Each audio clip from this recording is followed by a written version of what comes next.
15th April 2019. Just before 18 hours, 20 minutes Central European summertime, a structure fire broke out beneath the roof of Notre Dame Cathedral in Paris, destroying the ancient building spire, a big part of its roof and its upper walls. The world shockingly watched the UNESCO World Heritage Site engulfed in flames, and it took just a matter of hours before billionaires from France and Europe stepped up to help reconstruct the cathedral, holding enormous value to human history. Millions of donations were poured in. The world was united in protecting one of its iconic monuments of culture and history. But that was not necessarily the case in several other tragic destructions of world heritage beyond the eastern borders of the continent. Unlike the Notre Dame, the world does not react to tons of photos and footage of Yemeni historical sites being surfaced every day.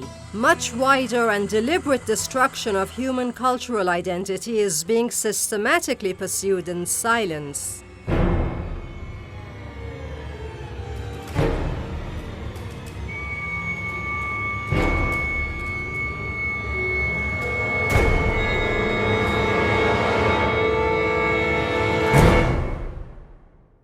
Yemen is the fingerprint of hundreds of thousands of years of human history and resilience.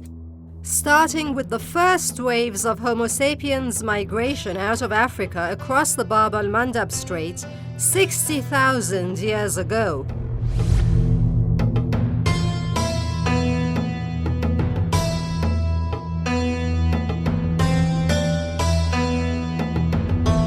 The nation is famously known these days as a poor, marginalized Arab country, suffering a major humanitarian crisis as a consequence of the Saudi regime and its allies' aggression. The country, which was known in ancient times as Arabia Felix, Latin for happy or fortunate, is neither happy nor fortunate these days. The media barely covers Yemen's catastrophic crisis, and the West is clearly more concerned with billion-dollar arms deals with the Saudi regime than with putting an end to what has been described as the worst food crisis since the establishment of the United Nations. Human catastrophe is just the tip of a huge iceberg. A less visible yet more horrendous tragedy with much longer negative consequences is unfolding in Yemen.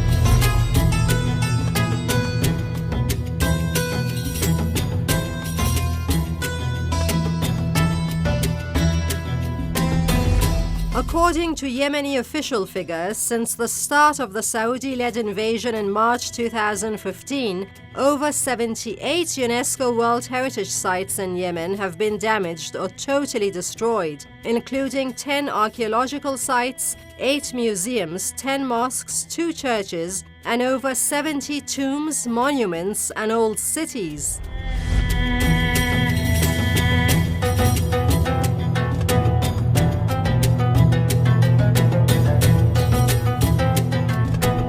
That is despite the Saudi-led coalition having been handed by UNESCO a no-fly list of cultural heritage to avoid.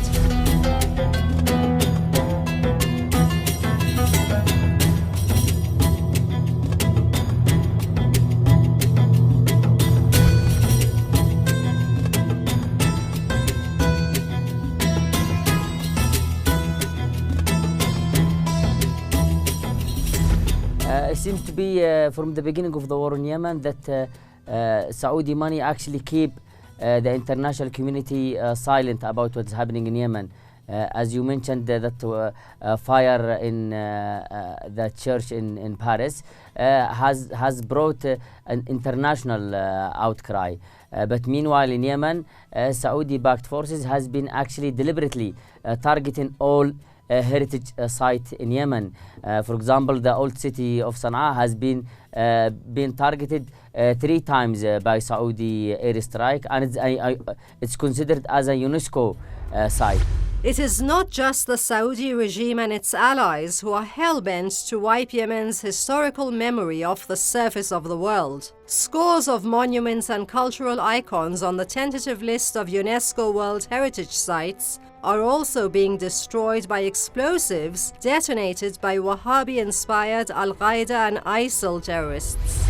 We've seen as well that during the war, especially the invasion of Aden and as well the west coast of Yemen, south of Hudaydah, all the Saudi-backed forces or militia, as CNN has said in one of its reports, saying that those are just extremists that Saudi has collected. They have actually been destroying all heritage sites. They have been destroying all shrines, all burial place of some Zaydi and Shafi'i and Muslim imams in that area. It's exactly the same what ISIS or Daesh has been doing in Syria and in Iraq, and we have seen those footage of them entering many sites and heritage sites in Syria and Iraq and destroying them. The same ideology actually is used in Yemen. Wahhabism is the official religion in Saudi Arabia, which frowns on visits to shrines, tombs, or religious historical sites on grounds that they might lead to Islam's gravest sin, idolatry. The Saudi regime itself has a long history of vandalizing and demolishing historical monuments within its borders.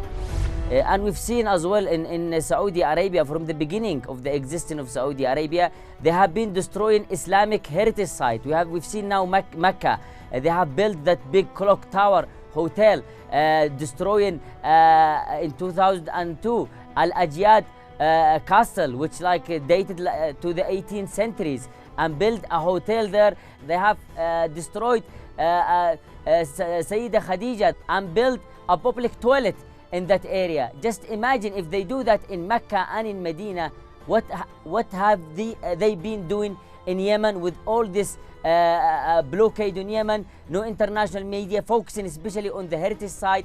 They have bombed the Marib Dam, is a dam that has thousands of years old.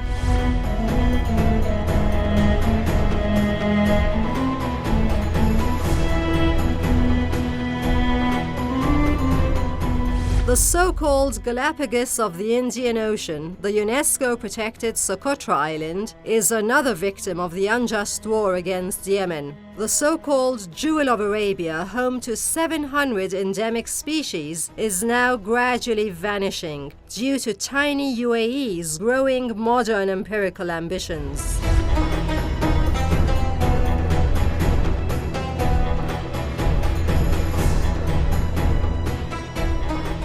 Evidence shows that the UAE regime has practically annexed the island, seeking to transform it into a permanent military outpost come holiday resort. It is also stealing its UNESCO-protected plants and animals. We have Socotra Island is a UNESCO site, and it's one of the only island in the world left that has not been touched or damaged by human. So now we see that the Saudi-backed forces of United Arab Emirates, they are destroying that island. They are trying to build new ports, to build hotels, to build all type of stuff for tourists. They even cutting trees from there, taking birds from there to take them to United Arab Emirates.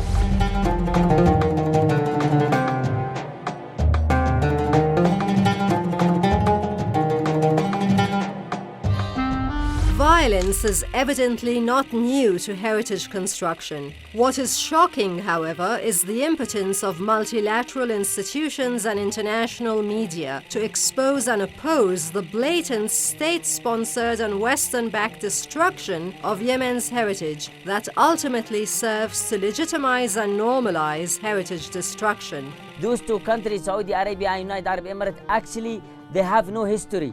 They have nothing, so they will try to destroy anything around them in any nations like Yemen or Iraq or Syria, because they want to be kind of in control of everything. So I believe that this war in Yemen, one of the main goals of it is just to destroy the history and the heritage site all across Yemen.